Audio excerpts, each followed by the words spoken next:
make a note for Dwayne that there may be a new shot inserted in between these two. Echo Station 5-7, we're on our way. 140, take one. Cut.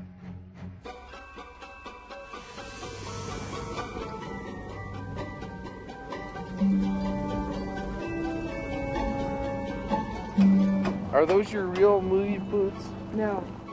3 years later, everybody comes back to work, and everybody's sort of more enthusiastic than they were the first time. The first time everybody was very confused by the whole thing and didn't know what they were up against. Now they had a better picture of what it was we were making. It was fun to get started again. There's a new dance, doing the tauntaun.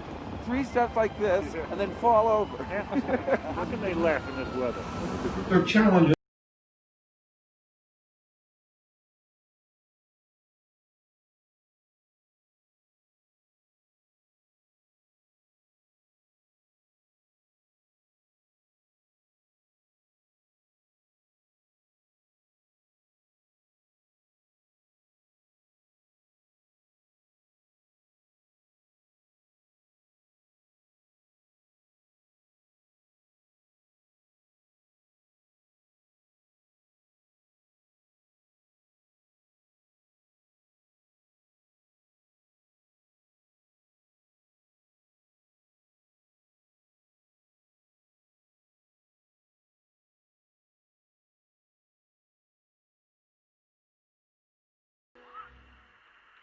We're going to the Dagobah system.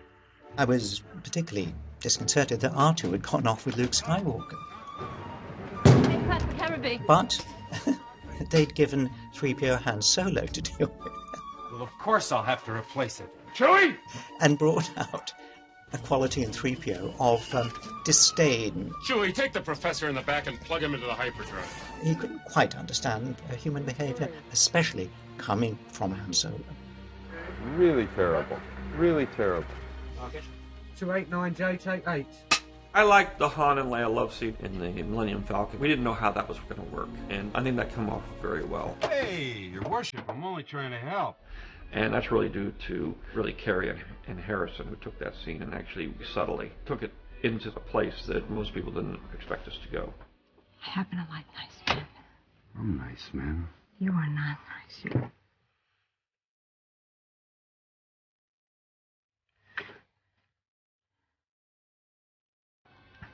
Okay, Archer. I like it here. I like these snowcats. No, I'm only up here to irritate the crew. Carrie was very funny and kept everybody entertained. Yeah, great. He was able to boss those guys around without looking silly. You're talking to them, you're talking to them, you're talking to the others as you're walking around. Okay. A large transports from the city building. That came through, and that was the important part of her character, was the fact that she was the boss. And she was also shorter than everybody else. But she handled that great. Don't touch anything! Problems? Thanks for your concern. Aren't you afraid the Empire's going to find out about this little imp?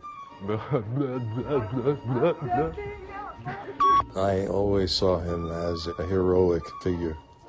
Even though people fell in love with the characters prior to Lando entering the picture, they could not deny Lando. Lando was too charming and too lovely and too wonderful. I wanted to make him bigger than life, swashbuckling, even though he was a bit of a rogue and dubious. How you doing, you? It's a credit to Billy Dee Williams and to Harrison that when they meet, you believe that they have an old relationship. You believe that they don't quite trust each other. And yet, you also believe, even though Lando betrays Han, that he didn't want to, that he feels real misgivings. I had no choice. They arrived just before you did. I'm sorry.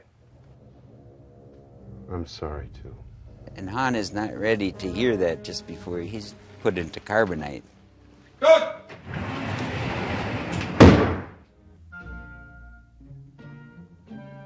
Imagine when I read the script, body parts are hurled against a wall, and they were 3PO's body parts. Kind of whiffled through the next few pages to find out what happened, because I thought, am I out of a job? And there, of course, you have Chewbacca putting 3PO back. Do you want me to look at R2 in this? You're looking there occasionally, but mostly around here. Putting the head on backwards. That was totally weird. Action!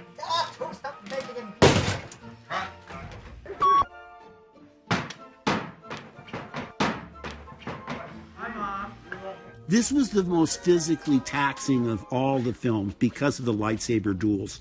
Every time I wasn't shooting, I was rehearsing. I can't talk now, I'm out of breath.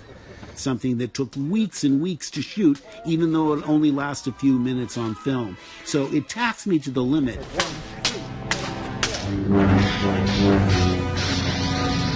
For Mark, he started out as just a farm kid, you know, who was very naive and didn't quite know what was going on.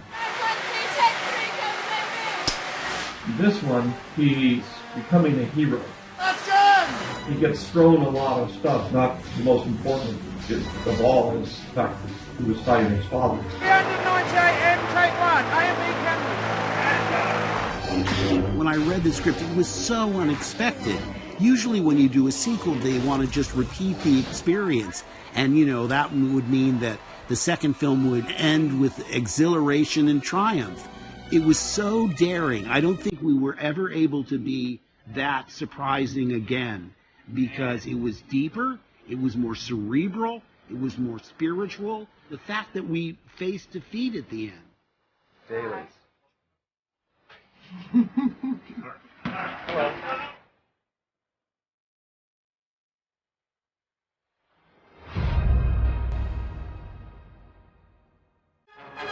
Luke Skywalker and Han Solo rescued the princess, destroyed the Death Star, but their story didn't end there. Star Wars was a real game changer in 1977. Empire Strikes Back delivered one of the best sequels in the history of cinema. The Empire Strikes Back. When I was a kid, the idea of a sequel wasn't a foregone conclusion. My mind was blown that the story was even continuing. You don't have to do this to impress me. I think it's a movie where you can go as far as you want in terms of your imagination. And yet, it always stays grounded, it always stays human. Nothing to worry about. We go way back, Lando. It's one of the best follow-up movies in the history of film. The probability of successfully navigating through an asteroid field is approximately 2,756 to 1. I'm that one. All right, R2, be looking down at your little arm. R2-D2, you know better than to trust a strange computer. I was the youngest of three, and I had a very bossy older sister and brother. Pay attention to what you're doing. Oh, switch off. So I felt like I identified with R2. He was always getting bossed around through the whole thing. So when he fixed the hyperdrive, I felt very vindicated. I sort of felt like that was my place in my family, the smart one that nobody was ever paying attention to. You did it! 40B, take one, cameras A and B. One of my favorite things about the film is Mark Hamill's performance, which I think is just so pitch perfect. He's confronting the darker parts of his personality. We see that fear and anger and frustration and impatience. It's really kind of astounding. Okay. And it's doubly impressive if you think that most of the time he's acting with a puppet. Yeah, that's good. Good. My favourite moment is on Dagobah, when Luke is trying to bring his X-Wing out of the swamp. Slowly, going down. You sense something's wrong. Open your eyes. You see Luke get a little angry at Yoda in the scene too, you know. Why are you asking this of me? I can't do it. Do. Or do not. If you're trying, you're holding back. There's self-doubt in there and fear. If you're doing something and you give it everything you have, chances are you'll succeed. And Yoda, with his 3 little fingers, brings the thing out of the swamp. But not only just brings it up to the surface, out of the water. And Luke, what does Luke say? I don't believe it. I don't believe it. That is why you fail. That, for me, is the best moment in the film. That's a message I can take with me throughout my life.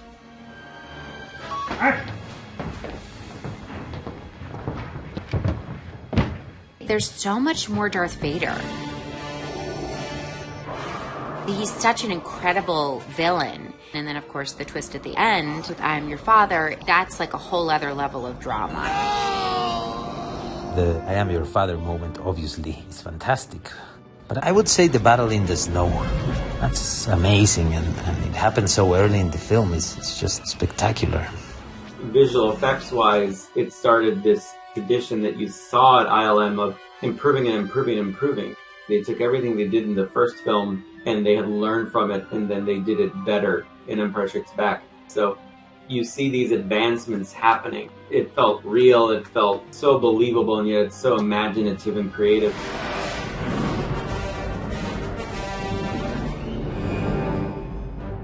The Empire Strikes Back is a very challenging film for audiences. None of the characters that you're following actually succeed in any possible way, you know? It's very dark and intense. But alongside this darkness is incredible fun, incredible adventure, some of the funniest lines. Laugh it up, fuzzball. Which can feel rather light. Yes, Your Highness. 15E, take 13. Han, we need you. What? Out! And what precisely am I supposed to know? That was good. That was good. We need the levity to bring greater depth to the peril. So it's a wonderful concert of light and dark, as Star Wars should be. Once you start down the dark path, forever will it dominate your destiny. Children don't really get to work through what it's like to have good and bad existing in the same body. This moment occurring in Star Wars truly emblazoned itself on my psyche. What are you willing to sacrifice of yourself? Come with me. It is the only way. Yeah, the lighting I think is great on that. Yeah. And I think that's going to look real good. The story elements are deep, universal, awe-inspiring, and once again, daring. Through Star Wars, George Lucas has inspired a generation of filmmakers today.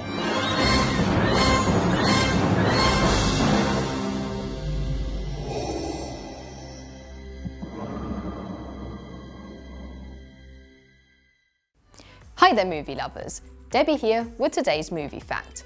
Did you know that the iconic figure of Yoda from Star Wars was actually modelled after the appearance of Albert Einstein? Well, we thought he looked a little familiar. Make sure to click below to subscribe, on the side for more great content, and if you like my t-shirt, you can get one for yourself at the link below this video.